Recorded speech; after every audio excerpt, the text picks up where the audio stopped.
It's actually possible to live a life where you don't stress about money. Welcome to Learn With Us, brought to you by 3o3andyou. We are a team of 4 non-financial advisors who are exploring a revolutionary new financial approach that goes beyond money to prioritize your emotional, mental, and spiritual well-being. Through weekly meetings and engaging podcasts, we strive to help you improve all aspects of your well-being as well as ours. Come join us on this journey of growth and self-improvement because at 3o3andyou, we believe true wealth extends beyond dollars and cents. Happy learning! Hey guys, welcome back to Learn With Us. I hope everybody had a great 4th of July. This week, Juan and Aleta are going to go over Chapter 7, The Walls of Babylon. You won't hear much from Connor or myself because we took a little vacation. And with that, I'm going to let Juan take it away. The Walls of Babylon. This was a weird chapter because it's like a standalone and it's super short. I think the author was trying to make it so that Babylon. Well, we'll see as we go along. Let's start reading. It starts with Old Banzar, grim warrior of another day, stood guard at the passageway leading to the top of the ancient walls of Babylon. Up above, valiant defenders were battling to hold the walls. Upon them depended the future existence of this great city with its hundreds of thousands of citizens. Over the walls came the roar of the attacking armies, the yelling of many men, the trampling of thousands of horses, the deafening boom of the battering rams pounding the bronze gates. In the street behind the gate lounged the spearmen, waiting to defend the entrance should the gates give way. They were but few for the task. The main armies of Babylon were with their king, far away in the east on the great expedition against the Elamites. No attack upon the city having been anticipated during their absence, the defending forces were small. So the king left the city and he didn't think nobody was going to attack it, so he took most of the army. Unexpectedly from the north bore down the mighty armies of the Assyrians, and now the walls must hold or Babylon was doomed. About Bansar were great crowds of citizens, white-faced and terrified, eagerly seeking news of the battle. With hushed awe, they viewed the stream of wounded and dead being carried or led out of the passageway. Here was the crucial point of attack. After 3 days of circling about the city, the enemy had suddenly thrown his great strength against this section and this gate. The defenders from the top of the wall fought off the climbing platforms and the scaling ladders of the attackers with arrows, burning oil, and, if any reached the top, spears. Against the defenders, thousands of the enemy's archers poured a deadly barrage of arrows. Old Bansar had the vantage point for news. He was closest to the conflict and first to hear of each fresh repulse of the frenzied attackers. An elderly merchant crowded close to him, his palsied hands quivering. Tell me, he pleaded. They cannot get in. My sons are with the good king. There is no one to protect my old wife, my goods. They will steal all. My food, they will leave nothing. We are old, too old to defend ourselves, too old for slaves. We shall starve. We shall die. Tell me they cannot get in. So now the setting was established. Babylon was being attacked. There was a lot of people who didn't know what was going on, and there was this one guard. He was an older soldier, so he wasn't fighting, but he was keeping the order, I guess. And then to him, different people from Babylon start approaching him. So here I think it's we can see the author trying. I don't know if he's using metaphor. The whole chapter is a metaphor, but within it there's more metaphor, and you can see Babylon in a way represents each one of us. And in this case, Babylon would be us and our family. Well, would be us if we left and we didn't leave anything for our families after we were too old and retired. Mhm. Like, because this guy, they were old, they didn't have anything, they were not ready, so they were not prepared for that old age, for the Yeah. old age. It almost sounds like someone that's constantly worried about what they're going to do next. Like if you don't have your finances set aside. So the guy says, "Calm thyself, good merchant," the guard responded. "The walls of Babylon are strong. Go back to the bazaar and tell your wife that the walls will protect you and all of your possessions as safely as they protect the rich treasures of the king. Keep close to the walls.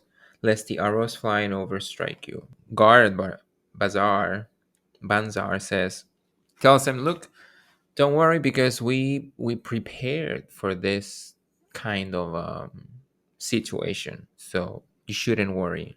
Looks like the guy believed him because he left. Then a woman with a babe in arms took the old man's place as he withdrew. Sergeant, what news from the top? Tell me truly that I may reassure my poor husband.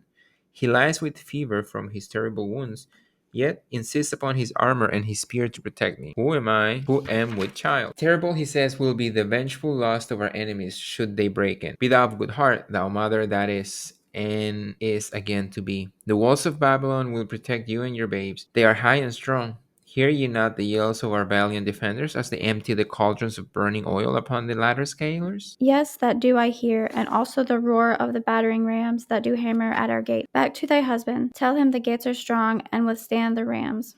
Also that the scalers climb the walls, but to receive the waiting spear thrust. Watch thy way and hasten behind you buildings. Banzar stepped aside to clear the passage for heavily armed reinforcements. As with clanking bronze shields and heavy tread, they tramped by a small girl, plucked at his girdle. Tell me, please, soldier, are we safe? She pleaded. I hear the awful noises. I see the men all bleeding. I am so frightened. What will become of our family, of my mother, little brother, and the baby? The grim old campaigner blinked his eyes and thrust forward his chin as he beheld the child. Be not afraid, little one, he reassured her. The walls of Babylon will protect you and mother and little brother and the baby. It was for the safety of such as you that the good Queen Semiramis built them over 100 years ago. Never have they been broken through. Go back and tell your mother and little brother and the baby that the walls of Babylon will protect them and they need have no fear. Day after day, old Banzar stood at his post and watched the reinforcements file up the passageway, there to say and fight, until wounded or dead they came down once more. Around him unceasingly crowded throngs of frightened citizens, eagerly seeking to learn if the walls would hold. To all he gave his answer, with the fine dignity of an old soldier. The walls of Babylon will protect you. For 3 weeks and 5 days the attack waged with scarcely ceasing violence. Harder and grimmer set the jaw of Banzar, as the passage behind, with the blood of the many wounded, was turned into mud by the never-ceasing streams of men passing up, staggering down. Each day the slaughtered attackers piled up in heaps before the wall. Each night they were carried back and burned by their comrades.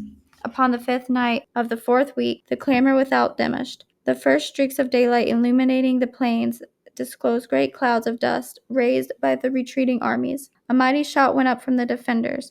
There was no mistaking its meaning. It was repeated by the waiting troops behind the walls. It was echoed by the citizens upon the street. It wept over the city with the violence of a storm. People rushed from the houses. The streets were jammed with the throbbing mob. The pent-up fear of weeks found an outlet in the wild chorus of joy. From the top of the high tower of the temple of Bel burst forth the flames of victory. Skyward floated the column of blue smoke and carrying the passage far and wide. The walls of Babylon had once again repulsed a mighty and vicious foe, determined to loot her rich treasures and to ravish and enslave her citizens. Babylon endured century after century because it was fully protected. It could not afford to be otherwise. The walls of Babylon were an outstanding example of man's need and desire for protection. This desire is inherited in the human race. It is just as strong today as it ever was, but we have developed bolder and better plans to accomplish the same purpose. In this day, behind the impregnable walls of insurance, savings accounts, and dependable investments,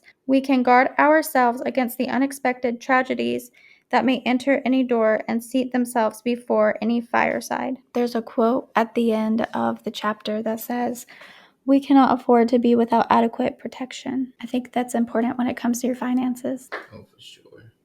I think like the walls of Babylon, it's saying that you should build up your walls so you can be protected and so your family can be protected, because you shouldn't leave yourself in fear of worrying about what the next thing is going to be, whether or any little mishap or unexpected expense. Or some people just are always living paycheck to paycheck, wondering what they're going to do from this payday into the following week. So when you think of protecting your money, there's a few ways that you can that you can do that. I asked the artificial intelligence for a few advice, and he gave us five. The first one was investment diversification. This one makes sense. Everybody talks about it. They said the best way to protect your investment is to diversify.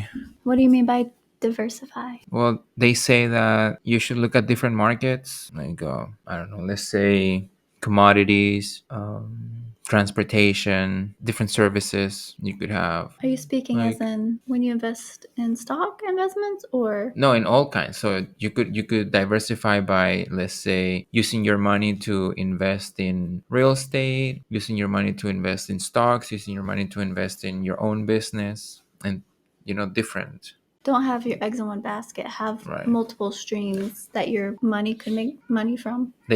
They say that diversification is good for protecting your money, not for making your money though. To make money, you need to focus more. You cannot diversify. Second one would be to establish an emergency fund. This one makes sense. I read that, was it 70%? A number like that. 70% of Americans live paycheck to paycheck. I believe that. So that means if something happens, let's say your car breaks down or your tooth breaks, your glasses break, if anything happens, you won't have money to take care of that, and you'll probably have to use debt, credit card or something like that. Just curious, why do you think 70% or whatever the number is of people live paycheck to paycheck? Do you think it's because they live above their means and spend more money than they have? Do you think that they. I don't know. There are a lot of reasons.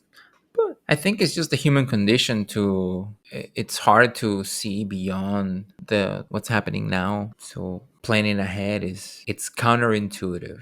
Why sacrifice now when the future is not even possible? It might not even happen. It feels like Do you think some it's people weird. do you think people just haven't been taught that having an emergency fund is a good thing? That some people don't realize they should be setting money aside a little bit every week? Oh, but I think no, not really. I think that all of us know that we should have money aside. All of us know the things that are good for us and are not good for us. We just choose to ignore the ones that are uncomfortable. Because it's not fun. It's not Right. fun having to set $50 aside because you want to go to the movies that week. Right. It's not Yeah. fun having to withhold. Well, it's not fun thinking about an accident. Yeah, it's absolutely exactly. Another one. Take out adequate insurance. Protect your money by acquiring appropriate insurance to provide coverage in unforeseen situations. So mortgage insurance, for example, Yeah, or health homeowners insurance, insurance, car car insurance, insurance, health insurance. life insurance. Yeah, vision, dental, all those insurances. What they do, they take. I don't know if it works. Some people argue that it doesn't, but doesn't matter. I think if it was fraudulent, we would know if that industry, the insurance industry. Anyways, the idea is that instead of being you the one who will have to front up the bill for an accident that might happen, instead it's going to be the collective that will pay up. Mm-hmm. And then, well, since technically you would still pay off part of what happened, because you would still have to put in your monthly, Payments. payment. Exactly, we still have to do that. I think the most important one would be the fourth one: to maintain a budget and control your expenses. This is what we've been talking about the whole time. Yes. We still haven't seen a budget though. We have to do that. We can tell that the king, well, maybe the king that went to war in the chapter didn't really budget his army, or maybe he did because there was people there defending it. There just wasn't a lot. He knew that the walls were strong enough. What's the last one? Financial education and professional advice.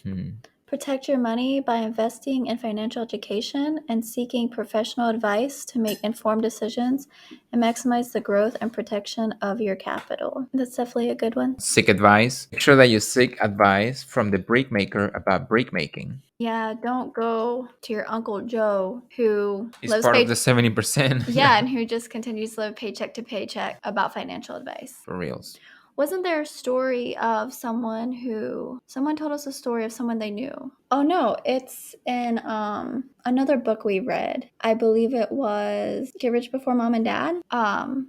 It was either that one or I don't think the what's title the matters. What's the story? well, It was that the guy went to his friend and he was asking, so this guy was a real estate investor, and this guy was asking his friend if he wanted to invest with him in this property. Well, then the friend went to his neighbor and started telling him about it. And his neighbor goes, no, don't do that. You're going to lose money. It's a bad deal. So the friend went back to the real estate investor guy that he was friends with and said, no, I'm going to pass up this deal. Well, then the real estate investor guy still went through with it, and he ended up turning around and coming out on top on the deal. And his friend that he tried to go in with him lost out on a bunch of money because he listened to someone who had nothing to do with real estate.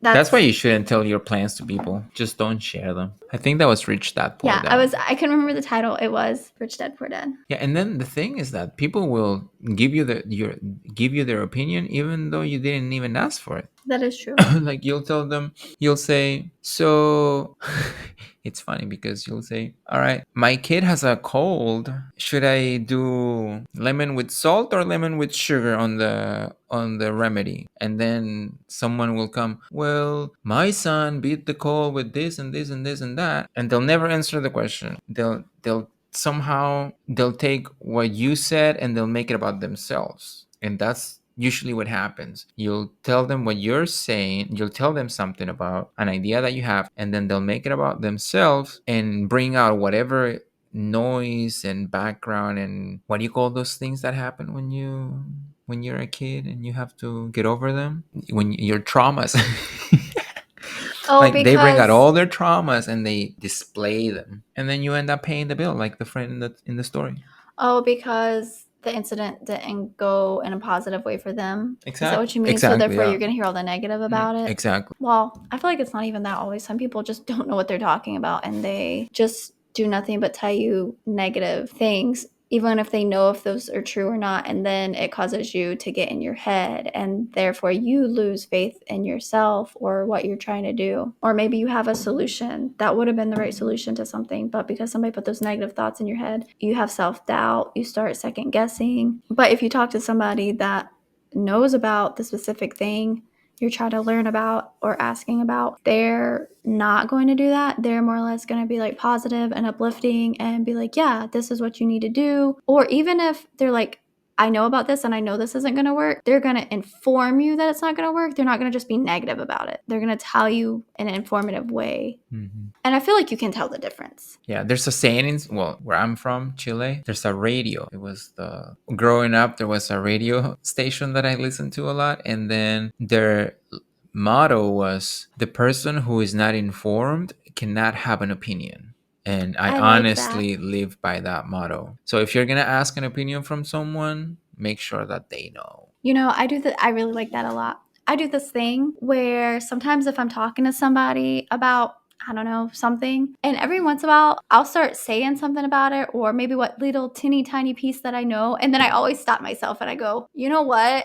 I really don't know enough about this topic to really even say anything about it. And then I usually just stop. Because I have done that before. It's like I might say one little piece here and there that I know, but then other than that, I'm like, you know what? I really don't know enough about the topic that you're talking about. What else can we say about the episode? About the chapter? I think we should all try to be like the walls of Babylon and build up our financial wall so that way we can be protected and we won't have to leave ourselves in fear. And vulnerable. Because you know, that's also very stressful. I have stress about money in the past and it sucks. It is possible to not stress.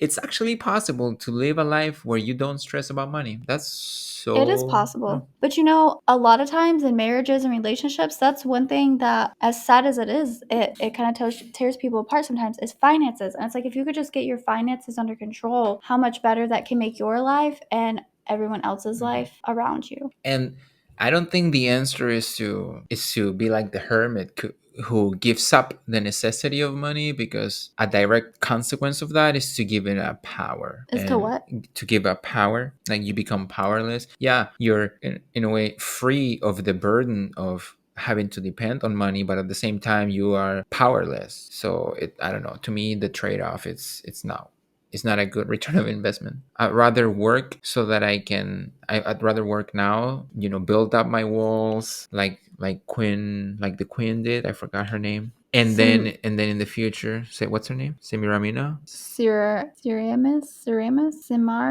I don't know. All right, so it's like the queen and Semiramis, yeah. Queen Semiramis. Like Queen Semiramis, and then that way I can, I can live to fight another battle, and then my money is gonna be fine because it has good walls protecting it.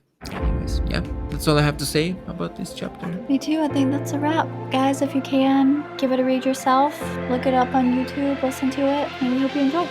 Peace. Bye. Thanks everybody for tuning in. The four of us will be back next week with Chapter 8, The Camel Trader of Babylon. I hope you all have a great week. Don't forget to find us on our socials, and happy learning.